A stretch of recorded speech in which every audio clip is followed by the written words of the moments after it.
Hi guys, it's Janae from Magnitude Cheer. I know all of you guys are missing the gym and all of your coaches, all of our staff is definitely missing you guys as well. We hope to be back in the gym as soon as possible because we're definitely having some withdrawals from the gym, as I know you guys are as well. It's hard staying at home all the time. But I wanted to give you guys our stretching routine. We go through different stretches and body positions with all of our classes. All of the coaches maybe do it in a little different order, but we all do the same stretches when we start one of our classes, whether it's cheer class, tumbling class, team, anything. The basics are all the same for all of our classes. So I want to take you guys through that today. Make sure before you stretch, always warm up. So whatever space you have inside your home, definitely do those warm-ups, whether you're running in place, you're doing jumping jacks, you're doing bear crawls forward and backward down the hallway, you're doing pencil jumps in place, jumping rope, running around outside, high knees, burpees, whatever you've got to do. Make sure your body is nice and warm. If you're a little bit chilly when you start, by the time you're done with your warm-up, you should be like, whew, it's a little hot in here. You don't want to stretch without warming up because you easily pull a muscle. Second thing about stretching is you want to make sure that you feel it. So especially when working with kids, I tell them you want it to hurt a little bit. So you don't want to go through all your stretches like, that was easy, because you're not actually improving. You're not stretching out your muscles. But you don't want it to hurt so bad that you're in tears and you're crying. That's not the kind of pain we're looking for. We're looking for ooh, I feel that. Ah, yeah, that kind of pain, not the pain where you want to cry. So you definitely should be feeling your stretches, but not pushing too hard that it hurts. So let's go through. Let's pretend that you've already warmed up and stretched. And if you're following along with this video, please make sure your child has warmed up and stretched. I'll be honest, I did a little bit before I started this video. So after we warm up in class, I'll back up as much as possible so you can see as much as possible. We always go and reach down and touch our toes. So you can do this seated or standing. I prefer to do both. So when I teach classes, we'll have everybody stand up, get your feet together, toes touching, and go down as low as you can. Now, whether or not you can touch your toes is completely irrelevant. Go down as low as you can, whether your hands are flat on the floor, you're grabbing your ankles, you're trying to kiss your knees. Biggest thing is make sure your knees are locked out. I'll move my legs, you see, locked out. So it shouldn't be even the slightest bit bent. It should be always locked out. So make sure they're always locked out. I like to hold on my stretches for about 5 seconds, sometimes 10. So just a quick 5, 4, 3, 2, 1. Up and over, open up your legs. This is for your obliques, the side of your tummy. So reach over to the side. You should feel it right here. I know some coaches also take it down to the side. Just reaching over gets a really good stretch, especially if this hand is over here. So 5 seconds, 4, 3, 2, and switch. Other side. Always important to warm up and stretch before you do any sort of activity. Hold it for about 5 seconds. This one I call my sumo wrestler stretch.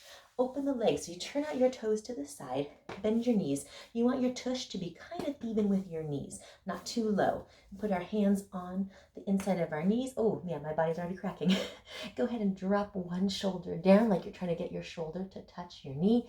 And I try to bring my chin to my shoulder. So I'm stretching out my back. And by pushing on my legs, I'm stretching out my inner thighs as well. After about 5 seconds, we're going to go ahead and switch sides. Switch on over again, and you hear my body cracking all over the place. But chin to your shoulder, push it for 5, 4, 3, 2, and then the sumo wrestler stretch. I take it from the sumo wrestler. So I'm here, and I'm pushing these open. Hold it for 5, 4, 3. You should feel it right up here.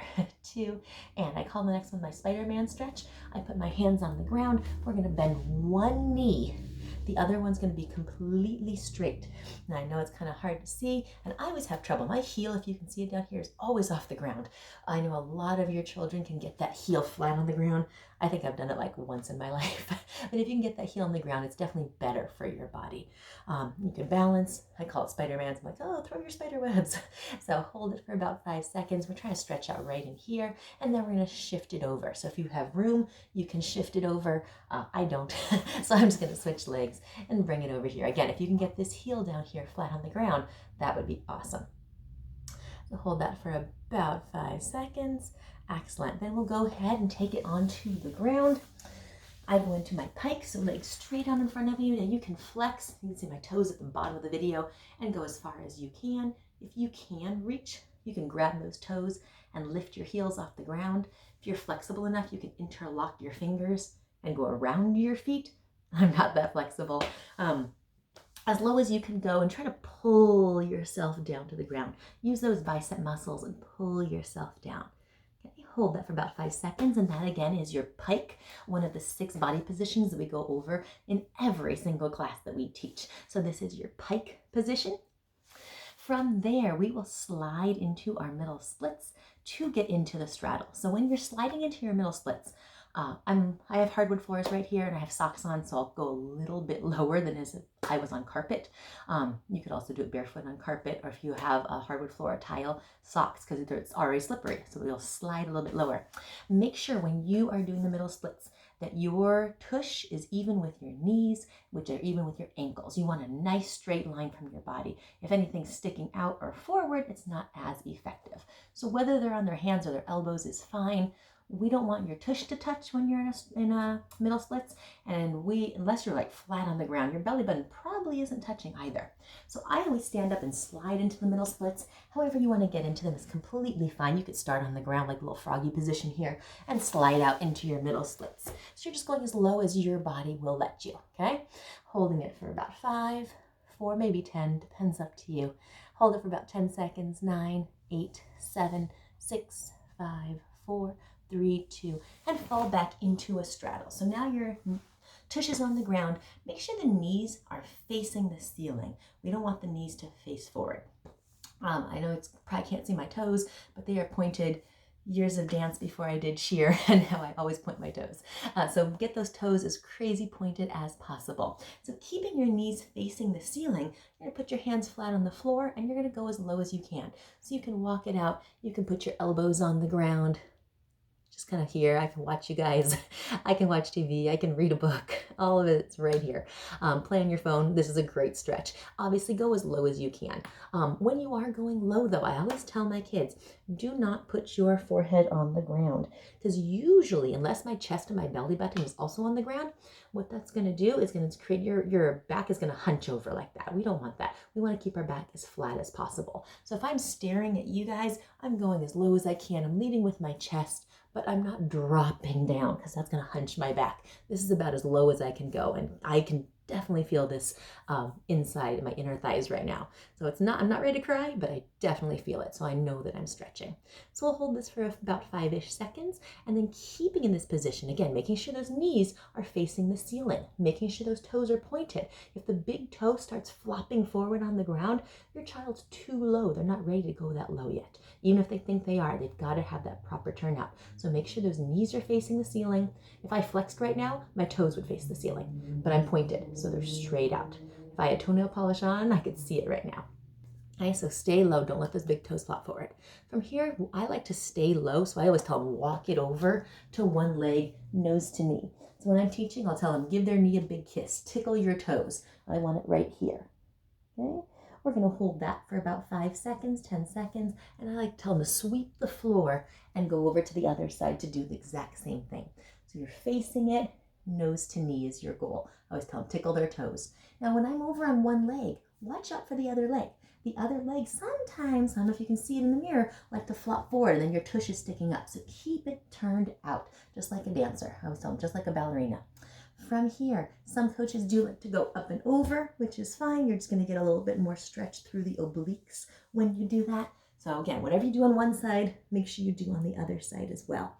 And then I like to put my hands on my knees and slide down to my ankles, just like a toe touch, and go as low as I can. I'm trying to get my chest on the ground, my chin on the ground. I'm not trying to get my forehead on the ground. So you're going as low as you possibly can and holding that for about 10, 9, 8, 7, 6, 5, 4, 3, 2, 1. You want to try to go lower each time. So right now I've got a good stretch behind my knees. That's where I feel it. So I'm going to bend my knees. Oh, that feels good. Take that into a butterfly position. I know we always tell like little kids, flap your wings. Where are you going to? What color are your butterfly wings?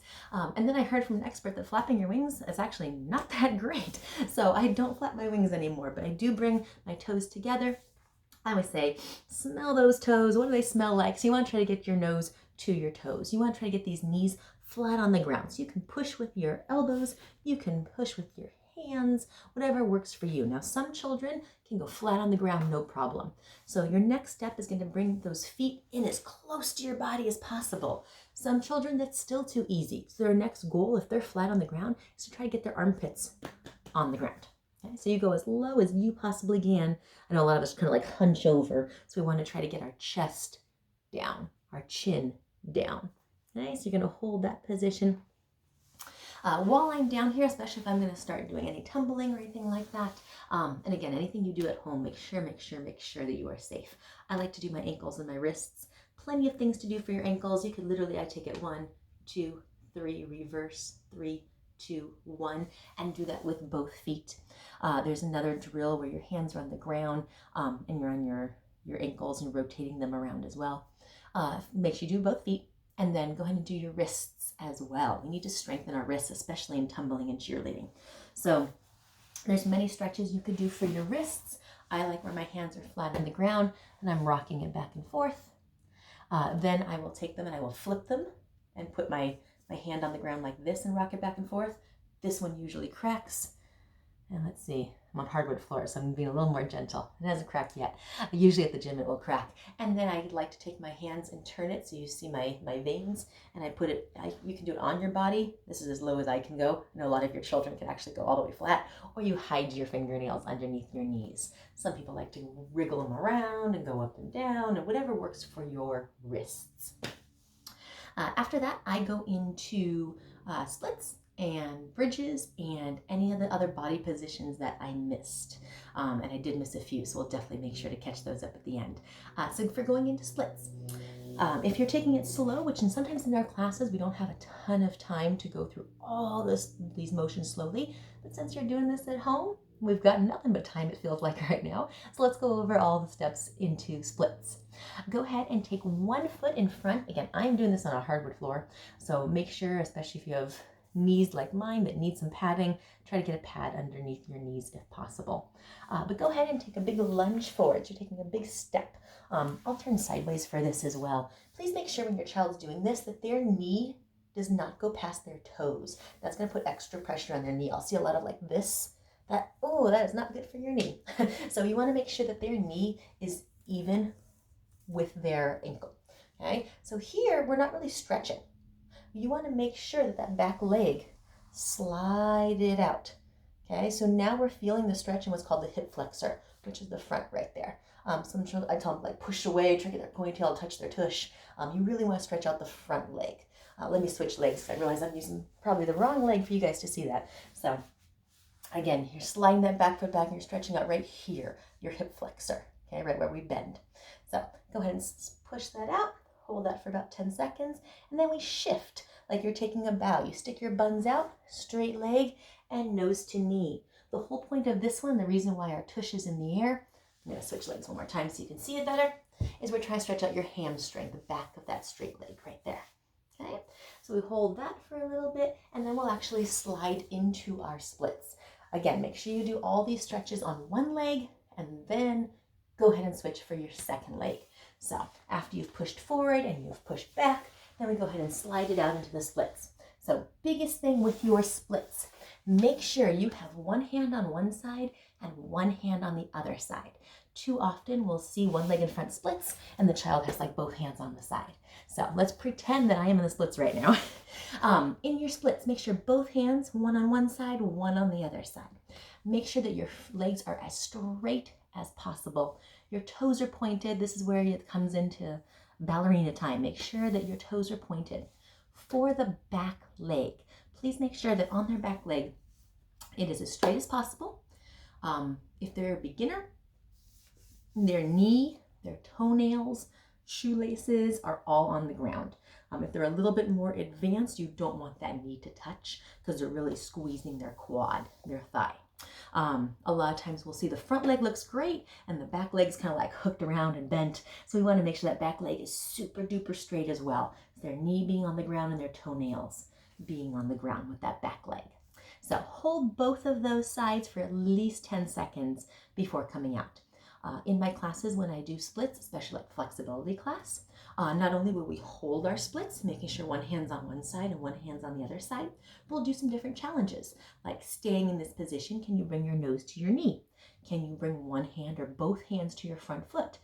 These challenges only work if they're in the splits. So if the back leg has bent and they're now sitting like I'm sitting, they're not doing anything.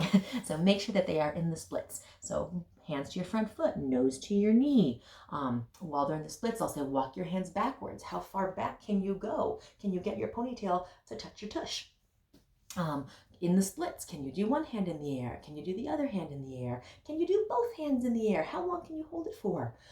For my flyers or my super flexible children, in the splits, we can take our hands back and try to grab our back foot, whether that means bending your back foot or keeping your back foot straight. How low can you go? And sometimes we'll bring them backwards too. We'll grab their arms and help them. How you can help your child if they already have amazing splits and they need to make it harder. In the splits, while their hands are on the ground, grab that front foot and see how high you can lift that front foot while they're in the splits. Okay? You can do the same thing with the back foot. You could also bend the back leg. So let's pretend I'm in the splits right now. You could get their back leg and bend it up and try to get their head to touch their back leg. So lots of different things you can do to challenge them.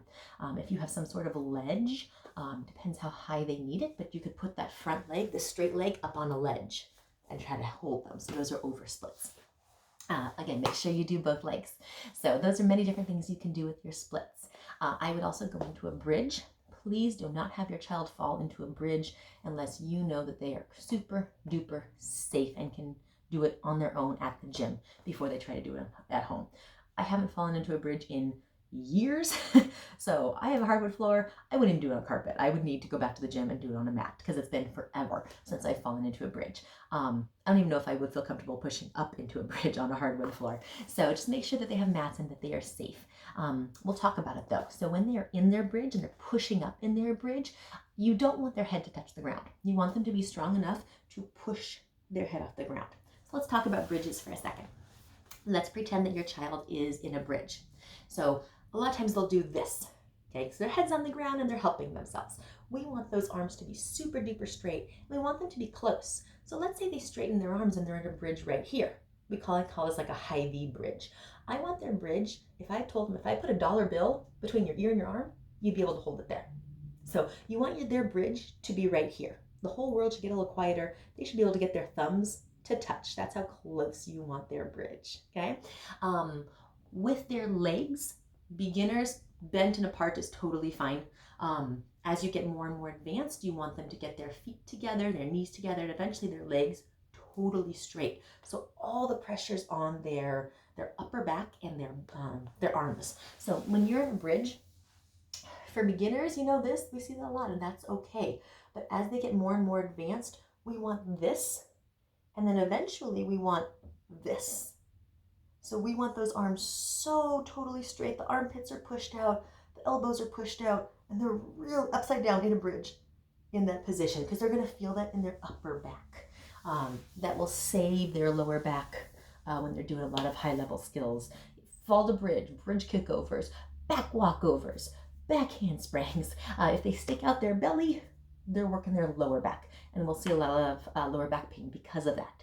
So even in our most fundamental, intro to cheer classes for little ones, anything, we really want to see their chest pushed out. And ideally, instead of their arms right here in the bridge and their heads over here, we want to see it pushed as much as possible. They should feel that up here. And I will try to do some more videos on different exercises you can do to make sure that your child's upper back has as much mobility as possible. Last few things we do in our stretching routine that I had forgotten to include earlier is just going over some basic body positions. So we did our straddle, we did our pike. There's a few other ones that we go over. We go over a tuck position. So tuck position, I always have my younger ones just start by hugging their knees. And I'll say, okay, the next challenge, let me turn sideways for you, after you hug your knees, is to get your feet off the ground and balance. So if you can do that, then no hands. Okay, so that's your tuck position. A lot of our higher level tumblers will get into a position where they're up here holding it, balancing on their tush, but that's their tuck position. We need to know their tuck position for forward rolls, for backward rolls, for back tucks, for front tucks. They all correlate together. So that's your tuck position. A few other positions that we go through is our hollow body position. I don't have much room here, but I will turn around and try to do it this way so my legs don't hit the dresser behind me. I like to do it from the tuck position. So I'm like, okay, balance on your tush, no hands. Now look at your toes. How low can you go? Okay? So I want them to be able to hold that position. My tummy is already shaken. So we want to be able to hold what we call a hollow body position. Kind of looks like a boat or a cup, right? And again, this is for beginners. You want to look at your toes and go as low as you can. Okay, my tummy, again, it's already shaking. But you want to try not to hold on. You want to try no hands. If that's too easy, and again, and if you have room, hold that hollow body position, but put your hands up. If that's too easy, put your hands behind you. So it's a true hollow body position. How long can your child hold that for? Those are great for hollow body holds. They're great for your layouts. They're great for all these different amazing drills and to get that tummy nice and tight. Tighter your tummy, the less your lower back hurts when you're doing certain skills.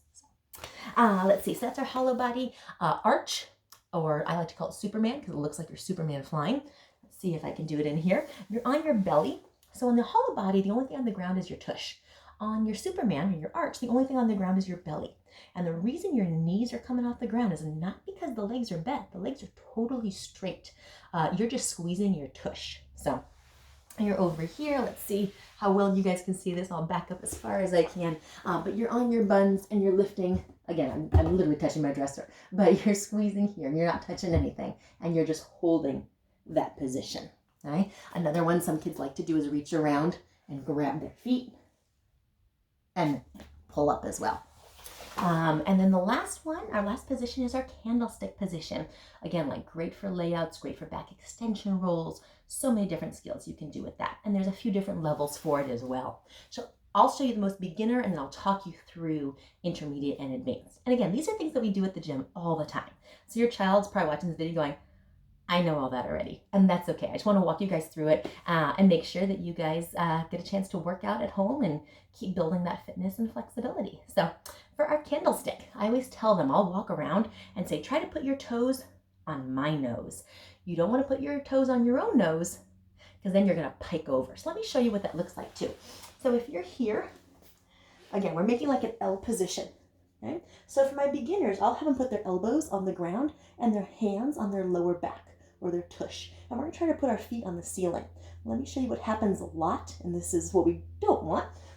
You have it here, and they go, okay, I'm doing it, and they're touching behind them. So we don't want that. We don't want their toes to go past their nose. So we want to push up. And even mine, as you can see, if you paused it, was a little bit piked over. So ideally, in the perfect world, my body from my lower back to my tush to my legs to my toes would have been a perfectly straight line, just like this door jamb right here. And again, I was trying to hold myself up, so I had my hands on my lower back holding me, and my elbows were on the ground, so it was helping a lot. If that's too easy, and I already hit this perfect straight line, my next goal would be to get my hands either no hands whatsoever, so hands flat on the ground, or hands behind my head, flat on the ground. So those are definitely ways to hold and challenge yourself.